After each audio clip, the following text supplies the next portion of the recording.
Os últimos 5 anos foram marcados por mudanças climáticas que impactaram muito as lavouras da nossa região. Seca, geada e temperaturas altas são apenas alguns dos desafios dos produtores, que precisam lidar ainda com novas pragas e ainda também encontrar formas de contornar a queda na produção. Nesta fazenda, em Alfenas, 3.000 pés de milho foram afetados pela chamada doença do sorgo, causada por um fungo no solo. Ela mata a raiz, aí favorece a entrada de fungo, e aí ela vai matando e ela interrompe o fluxo de água e nutriente. E aí a planta morre antes da hora e não consegue encher o grão. Esse é um dos reflexos na produção agrícola no sul de Minas, devido às mudanças climáticas.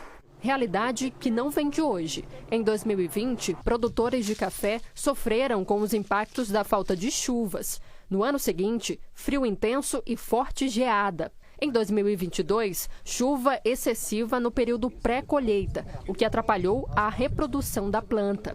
Fenômenos que tiveram reflexos na queda da safra. Agora, em 2024, o calor excessivo é a principal preocupação dos cafeicultores e outros produtores.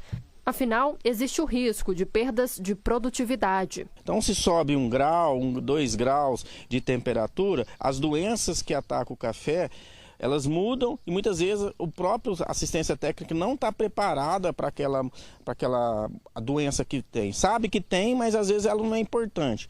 Quando muda tudo, favorece o clima para ela, a temperatura ou a umidade, aí ela começa a ser importante e ela impacta demais a produtividade. Esse ano nós tivemos várias áreas com abortamento de chumbinho, que a gente fala, em decorrência principalmente de doença que não era comum na nossa região e agora está sendo comum. Alguns números comprovam que essa inconstância no clima é uma realidade no sul de Minas. Dados do Centro de Previsão do Tempo e Estudos Climáticos de Minas Gerais apontam que a temperatura anual na região subiu 1,2 graus Celsius nas últimas 3 décadas, o que intensifica o calor extremo. E para agravar ainda mais a situação, as chuvas diminuíram, uma redução de 5% nesse mesmo período. Como fica o ciclo fenológico das plantas? Elas precisam da chuva num determinado momento, vai depender de cada cultivo. E se a chuva não veio naquele momento e só está vindo concentrada num outro, então aí você já começa a observar que isso aí vai ter repercussão nas atividades econômicas. Outro fator é a temperatura. Nós estamos observando que nós estamos aí com ondas de calor constantemente. E o inverno, queiramos ou não, ele é um excelente pesticida natural. E nós estamos observando o quê? Que as temperaturas não estão mais no padrão. Elas já estão ligeiramente acima da média e com muita frequência. A crise climática ainda deve durar muitos anos e talvez por tempo indeterminado. E o pior, a depender da conjuntura, ela será mais intensa ou não. Quando tivermos tipo uma conjuntura, você soma aquecimento global com El Niño, aí a intensidade ainda da mudança vai ser muito maior e mais perceptível. Quando nós tivermos talvez um ano de normalidade, onde não haja fenômeno El Niño ou Laninha, ou um ano de Laninha, talvez isso até amenize um pouco.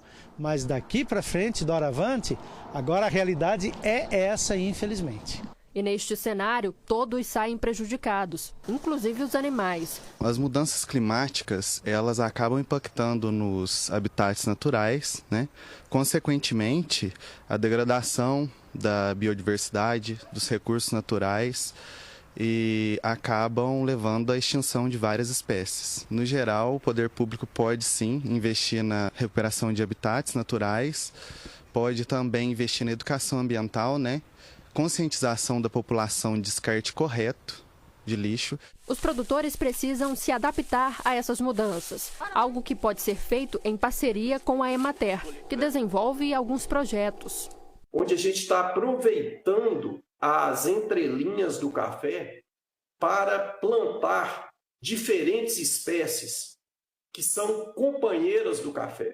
Quando você corta essas plantas, você deixa uma camada em cima protegendo o solo e as raízes, ao apodrecerem ali naquele solo, ele coloca matéria orgânica em profundidade e cria canais como se fossem drenos. Esses canais levam a água para uma área mais profunda possibilitam que micro-organismos transitem ali, traz aeração ao solo, que é o grande chave, o grande segredo para lidar com as mudanças climáticas.